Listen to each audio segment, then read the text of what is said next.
हरे कृष्णा। आज की वीडियो में आप जानेंगे कैसे करें अश्विन मास की कृष्ण पक्ष की इंदिरा एकादशी व्रत का पारण। क्या होगा इंदिरा एकादशी व्रत को खोलने का सही समय और सही तरीका, क्या होगी इंदिरा एकादशी व्रत को खोलने की पूरी पूजा विधि, और इस एकादशी व्रत को खोलते समय क्या गलतियां आपको भूल से भी नहीं करनी है। इस सारी जानकारी के लिए इस वीडियो को आप अंत तक जरूर देखिएगा। इंदिरा एकादशी का व्रत रखकर भगवान श्री हरि विष्णु के श्री कृष्ण रूप की पूजा की जाती है। इंदिरा एकादशी का महत्व इसलिए बढ़ जाता है क्योंकि यह एकमात्र एकादशी है जो पितृ पक्ष में आती है। इंदिरा एकादशी का व्रत रखने से वाजपेयी यज्ञ के समान फल प्राप्त होता है। पितृ संतुष्ट होते हैं और उनका आशीर्वाद मिलता है। पितरों के आशीर्वाद से घर में सुख शांति धन्य धान्य सदैव बना रहता है।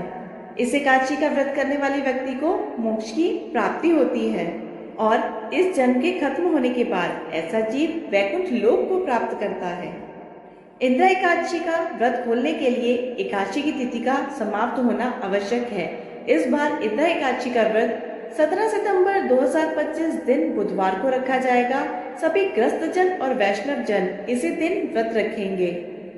एकादशी तिथि प्रारंभ होगी 17 सितंबर बुधवार 12:21 AM पर और तिथि समाप्त होगी 17 सितंबर को ही बुधवार रात 11:39 पर केवल एकादशी की तिथि समाप्त होने पर ही एकादशी का व्रत नहीं खोलना चाहिए, क्योंकि नियम के अनुसार एकादशी के बाद शुरू होने वाले हरिवासर के समय में भी एकादशी का व्रत बिल्कुल नहीं खोला जाता है।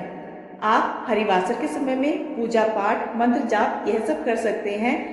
इस बार इंदिरा एकादशी के बाद शुरू होने वाला हरिवासर का समय समाप्त होगा 18 सितंबर दिन गुरुवार को सुबह 5 बजे तक।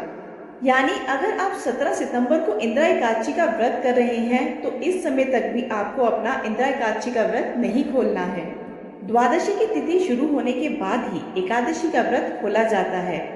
इस बार द्वादशी तिथि प्रारंभ होगी 17 सितंबर दिन बुधवार को रात 11:40 से द्वादशी तिथि प्रारंभ हो रही है और तिथि समाप्त हो रही है 18 सितंबर गुरुवार रात 11:24 पर। आइए अब जानते हैं द्वादशी के दिन पड़ने वाले सभी शुभ और अशुभ मुहूर्त के बारे में, ताकि आप गलत मुहूर्त पर अपना एकादशी का व्रत ना खोल लें। 18 सितंबर दिन गुरुवार को ब्रह्म मुहूर्त का समय है सुबह 4:42 से 5:30 पर। सूर्योदय होगा सुबह 6:18 पर और सूर्यास्त होगा शाम 6:23 पर। प्रातःकाल पूजा का मुहूर्त रहेगा सुबह 4:57 से 6:07 पर। इस दिन गुरु पुष्य योग रहेगा सुबह 6:32 तक। उसके बाद शिव योग रहेगा रात 9:37 तक। उसके बाद सिद्ध योग शुरू हो जाएगा। राहु काल की अशुभ समय में भी अपना एकादशी का व्रत नहीं खोलना चाहिए और राहु काल का समय है दोपहर 1:30 बजे से 3 बजे तक का। ऐसी मान्यता है कि राहु काल के अशुभ समय में भी अगर एकादशी व्रत खोल दिया जाए तो वह व्रत असफल माना जाता है। आइए अब जानते हैं जिन्होंने 17 सितंबर को इंदिरा एकादशी का व्रत रखा है उन्हें किस शुभ मुहूर्त में अपना एकादशी का व्रत खोलना है। इंदिरा एकादशी व्रत को खोलने का सबसे शुभ मुहूर्त है 18 सितंबर दिन गुरुवार के दिन सुबह 6:18 से 8:30 तक।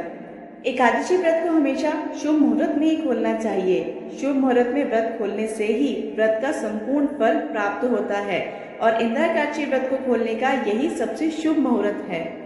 आइए अब जानते हैं इंदिरा एकादशी व्रत को खोलने की यानी इंदिरा एकादशी व्रत का पारण करने की संपूर्ण पूजा विधि। एकादशी व्रत का पारण करने से पहले ये ध्यान रखें कि मुहूर्त के हिसाब से द्वादशी तिथि शुरू हो चुकी हो। अगर द्वादशी तिथि सूर्योदय से पहले ही समाप्त हो गई हो तो एकादशी व्रत का पारण सूर्योदय के बाद करें। इस बात का खास ख्याल रखें कि द्वादशी तिथि के अंदर पारण ना करना पाप करने के समान माना जाता है। इसलिए द्वादशी तिथि के शुभ मुहूर्त के अंतर्गत ही एकादशी व्रत का पारणा करें, तभी आपको एकादशी व्रत का पूर्ण फल प्राप्त होगा, अन्यथा आपका एकादशी का व्रत मान्य नहीं होगा। एकादशी व्रत का पारण का समय सुबह का ही होता है। व्रत करने वाले श्रद्धालुओं को मध्याह्न यानी शाम के समय व्रत तोड़ने से बचना चाहिए। अगर आप किसी वजह से सुबह के समय व्रत का पारण ना कर पाए तो उसे फिर मध्याह्न यानी शाम के बाद ही एकादशी व्रत का पारण करना चाहिए। एकादशी के अगले दिन सुबह जल्दी उठकर स्नान करके सबसे पहले तुलसी देवी को जल अर्पित करें, क्योंकि पूरा दिन बिना जल के रहने से तुलसी देवी सूख सकती हैं। क्योंकि एकादशी तिथि पर तुलसी देवी को जल नहीं दिया जाता, इसलिए द्वादशी तिथि पर सबसे पहले तुलसी देवी को जल देना आवश्यक है। फिर तुलसी देवी को फूल चढ़ाएं और उनकी आरती करें। आरती करने के बाद उनकी 7 बार परिक्रमा करें। तुलसी देवी की रोज परिक्रमा करने वाले मनुष्य को कभी भी यमराज के दर्शन नहीं करने पड़ते। अब विष्णु जी की पूजा के लिए तुलसी देवी के कुछ पत्ते ले लें। अब विष्णु जी को स्नान कराकर उनका पीले वस्त्रों से श्रृंगार करें। उनको पीले फूल और तुलसी पत्र चढ़ाएं। फिर भगवान विष्णु की आरती करें और आरती के बाद जाने अनजाने में छोटी बड़ी कोई भी हुई भूल की करुणामयी भगवान श्री हरि विष्णु से क्षमा मांगे। भगवान श्री हरि से क्षमा मांगते हुए आपको यह मंत्र बोलना चाहिए।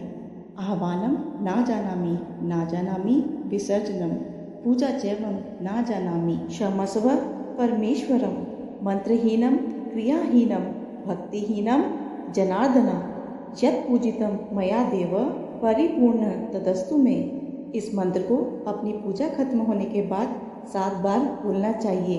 इसके बाद भगवान विष्णु से यह एकादशी व्रत स्वीकार करने की प्रार्थना करें। अब जानते हैं कि क्या खाकर आप अपने व्रत का पारण कर सकते हैं।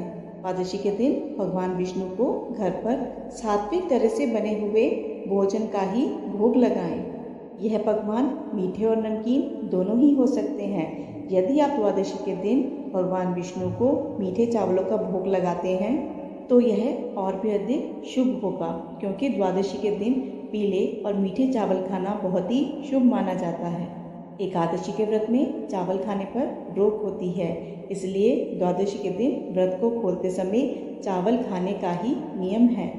मान्यता है कि एकादशी के दिन चावल खाने से शरीर छोड़ने के बाद वह मनुष्य रेंगते हुए जीवों के रूप में जन्म लेता है। लेकिन द्वादशी को चावल खाकर एकादशी का व्रत खोलने वाला मनुष्य मोक्ष को प्राप्त करता है। को एकादशी व्रत का पारण करने के लिए पकाए जाने वाले भोजन में शुद्ध देसी घी का प्रयोग करना चाहिए। यह सेहत के लिए भी बहुत अच्छा होता है और इसमें शुद्धता भी होती है। आंवले के पेड़ पर भगवान श्री हरि विष्णु का वास माना गया है।